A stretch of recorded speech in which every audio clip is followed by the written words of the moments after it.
Yeah, the funny thing about knowledge is that knowledge is only one thing. Only one thing. Knowledge is one thing only. Knowledge is knowledge about knowledge. Knowledge is knowledge about knowledge as a phenomenon. Because if we have knowledge about knowledge, then we have knowledge about the human program. And that's all we need. Science, philosophy, even religion, everything should be about this thing and this thing only. To understand the human program. To understand the human program, to accept the truth of it, how we are living inside it, how we are trapped inside it, so to speak, what it means to our cognition to operate within the human program, what it means for our spiritual life, what it means for our intellectual life, what it means for academic life, what it means for everything. Knowledge is knowledge about knowledge, simply because knowledge about knowledge is knowledge about the human program. And knowledge about the human program means to understand how the mind works, to understand how we create knowledge, how we create thought, how we attach to thought, how we believe in thought, how we believe in the idea of the validity of thought. This is the only thing that is interesting for science. This is the only thing that is interesting for psychology. It's the only thing that's interesting for human life in the future, to understand how and why we attach to the belief in the idea of the validity of thought. This is the only thing that's interesting for that is of interest for science, philosophy, and especially for education, of course. I mean, everything is about education, and education is to make people understand that knowledge is knowledge about knowledge. Knowledge is knowledge about the human program. Knowledge is knowledge about how we human beings live and behave within the human program that we live within. The limitations of the brain, the activities of the brain, the way it works,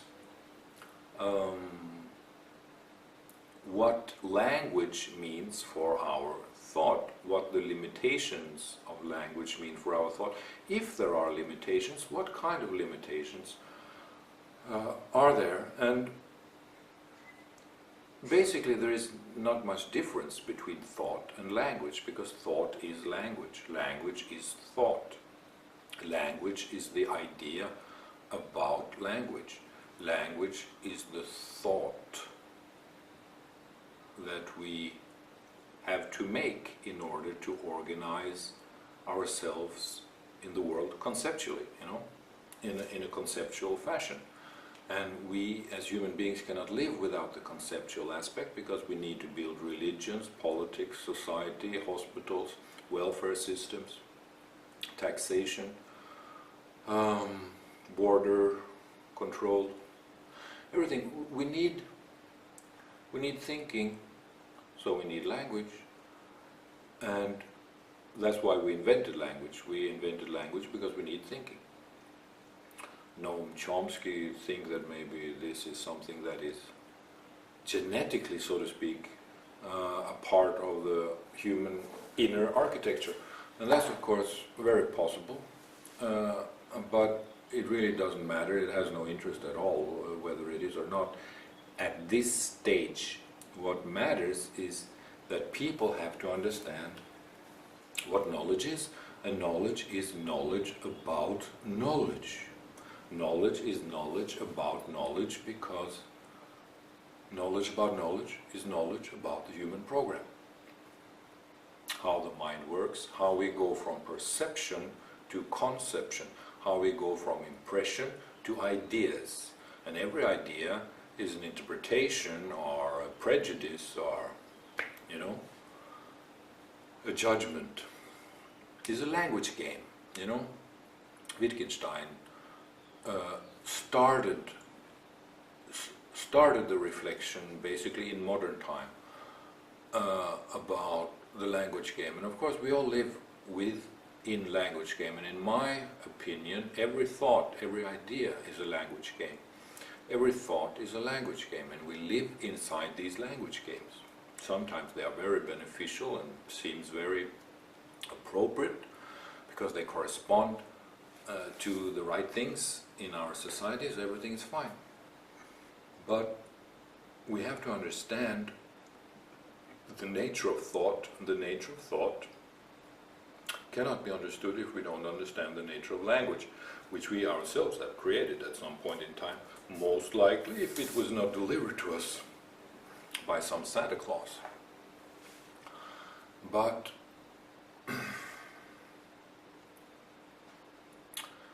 the road between perception and conception, the road, the highway between perception and conception, that road reveals the human program. How we receive impressions, how we constitute conceptions. That is the human program.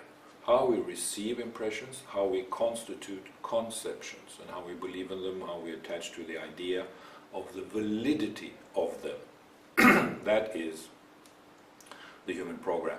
And that's what science is about, that's what philosophy is about, that's what knowledge is about, that's what education is about. And the world has nothing of this, because the world is without knowledge and the world is without education. Simply because there's no fashion for it, you know. There's no... If you go to a university today, you will see 90% of the professors are maybe... Well, I would like to say 90% of all the professors are idiots. But of course they're not. They are clever in their own way, within their own domain, within their own language games, within their own cultural locality of language games and concepts. They are clever in that locality. But there are not many professors, there are not many teachers who teach the truth. And the truth is that knowledge is knowledge about knowledge. And it's as easy as that. That is education. That is academic life. That is academia. Academia is knowledge about knowledge. Everything else is a recipe, you know, it is a cooking book, it's a kindergarten, you know, for people who don't really understand what knowledge is all about and why it is so important when it comes to the possibility for us to create the best society that we can create. We can create a wonderful world, we can create a great society for people worldwide, perhaps even a world senate or a world government, perhaps not a world government, but a world senate, at least something that influences the world. You know, the world is in shambles, everything is horrible. We are the EU and some certain religions that we cannot talk about make huge problems because the practice of these institutions are to believe in the idea of the validity of thought. We believe in the idea of the validity of thought. So it is dangerous times, difficult times, and we have to start reflecting on what it is that we want with ourselves. Do we want to have a good world or not? Do we want to have a mature, grown-up humanity or not? What is it that we want? So, well, knowledge is knowledge about knowledge. And knowledge about knowledge is knowledge about the human program. And knowledge about the human program means to understand everything about how the human being operates within his own physical and mental apparatus. We have to understand how we think, why we think, how we attach to thought, how we believe in the idea of the validity of thought, things like that. We've said that 1,000 times, we don't need to repeat it again. But it's very important, and this is academic life, this is the academic attitude. In the universities today there are very little of this attitude because people are concerned with discourse, you know. everything in the art world is a discourse today. It's the attachment to a certain discourse about what art should be or can be or whatever.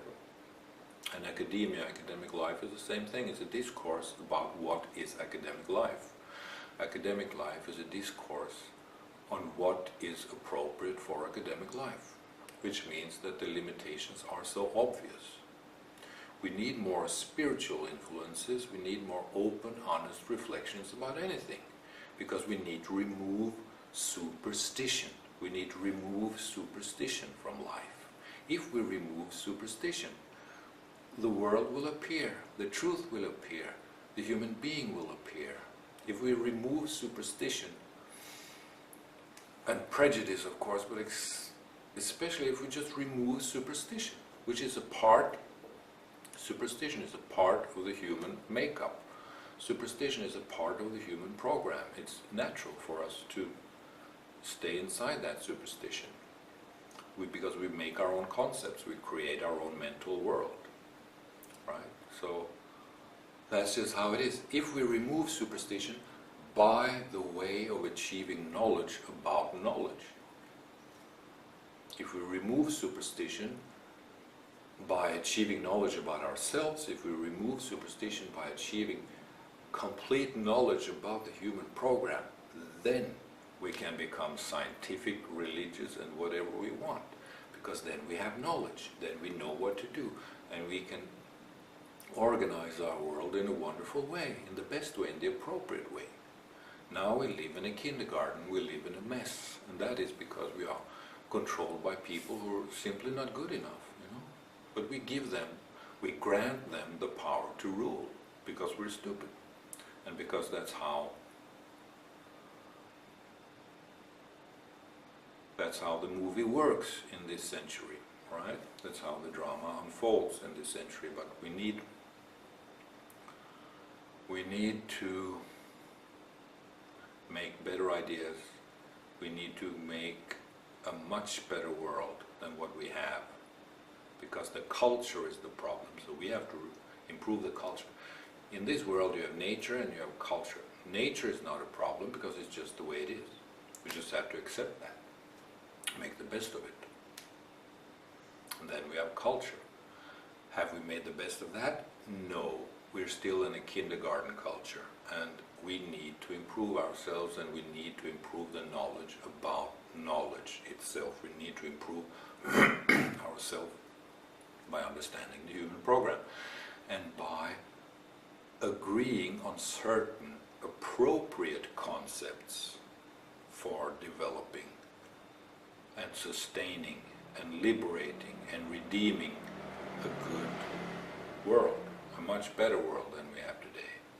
Everything is possible if we just want to do it, but we have to take control, we have to take charge, we have to do something, and we have to get the leaders that are capable of bringing our world forward to the right place where we want to be as human beings in this life, today and in the future.